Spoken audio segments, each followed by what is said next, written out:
प्रिय साथियों, हम सब लोग एक सम्मानजनक जीवन जीने के लिए आरंभ से जूझते रहते हैं और आप जो लगातार जतन करके पूरे मनोयोग से गांधी के सपनों का हिंदुस्तान बनाने के लिए जो स्थानीय सरकार है, लोकल बॉडी, बहुत सोच समझ के पंचायती राज व्यवस्था को इस देश में लागू किया गया है। जो राजीव गांधी कहते थे कि दिल्ली से जो पैसा जाता है वो गांव तक पहुंचते पहुंचते आम आदमी के हाथ तक जाते जाते वो 1 रुपया नहीं रह जाता। और आपने जिस मुस्तैदी से भारत के लोकतांत्रिक व्यवस्था को मजबूत करने के लिए बिहार में काम किया है और अचानक से ये जो पेट पर लात मारने की आदत से लाचार हमारे वजीर आला,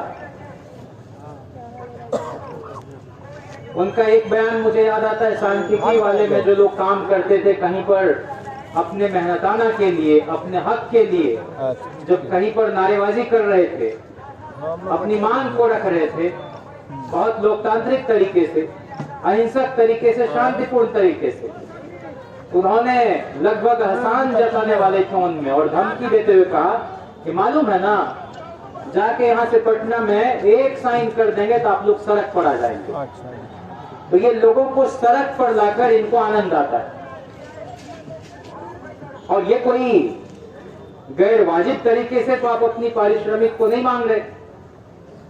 इसलिए संवेदनशीलता के साथ सरकार को न सिर्फ विचार करना चाहिए बल्कि जो आप सबकी मांग थी और जिस मांग का समर्थन हमारे नेता तेजस्वी जी करते रहे और हम लोगों की सरकार बनती तो न सिर्फ आप लोगों को नियमित करने की बात थी बल्कि आंगनवाड़ी सेविका, सहायिका, जिनका मेहनताना मनरेगा के मजदूर से भी कम था, उनको भी बढ़ाने की बात थी। वृद्धा पेंशन को बढ़ाने की बात थी। जीविका में जो काम कर रही हैं माताएं, बहनें, उनके जीवन में भी रोशनी आए, इसकी दिशा में हम लोग काम करने के लिए प्रतिबद्ध थे। लेकिन ये जो एक अभी आपके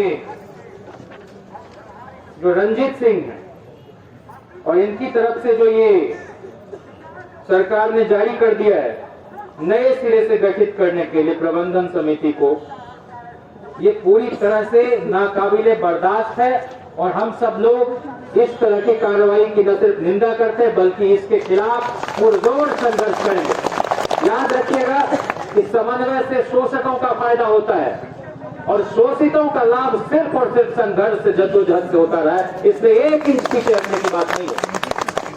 हम लोग पढ़ते थे कि जगमग नगरों से दूर दूर है जहां न ऊंचे खड़े महल, टूटे फूटे कुछ कच्चे घर, दिखते खेतों में चलते हल, पुरई पालों खपड़ेलों में, रहीमा रमुआ की नावों में, है असली हिंदुस्तान कहाँ, वह बसा हमारे गांव में। उस गांव को सींचने का काम आप कर रहे हैं।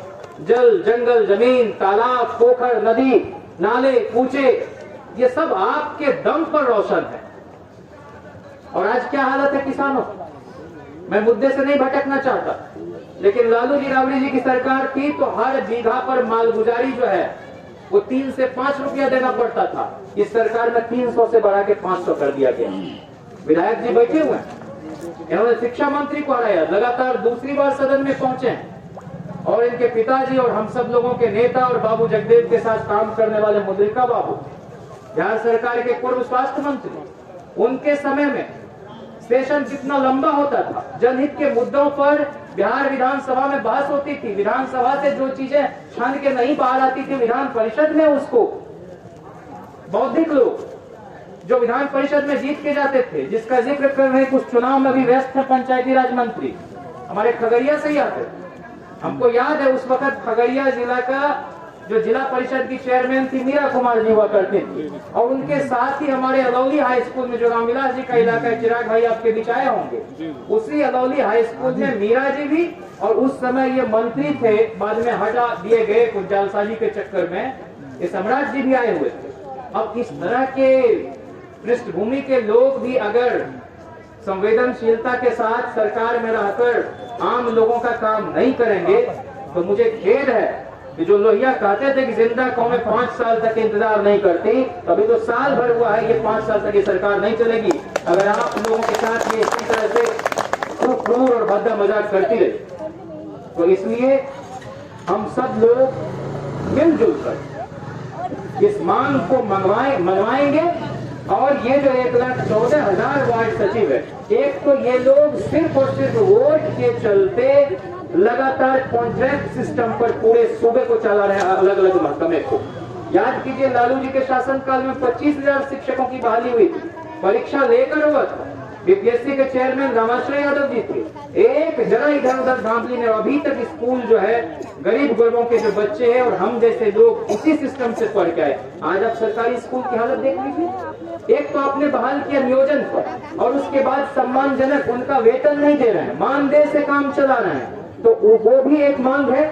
इसलिए जितने लोग संविदा पर काम कर रहे हैं, कॉन्ट्रैक्ट पर काम कर रहे हैं, अरे भाई ये शादी का लगन खत्म हुआ है, लोग बर्तवारी के लिए जाते हैं तो पूछते लड़का क्या कर रहा है, तो लड़का कॉन्ट्रैक्ट पर संविदा पर, और बर्तवारी वहीं भंगट जाया करती है। तो भाई कब तक वार्ड सचिव लोग इस तरह से काम करेंगे? इनके घर में भी बारात जाए, इनके यहाँ भी हल्दी लगे, इनके यहाँ भी उपचार लगे, और जो हमारी बहनें हैं जो इस पद पर कार्यरत हैं उन सबके भी बच्चे हैं।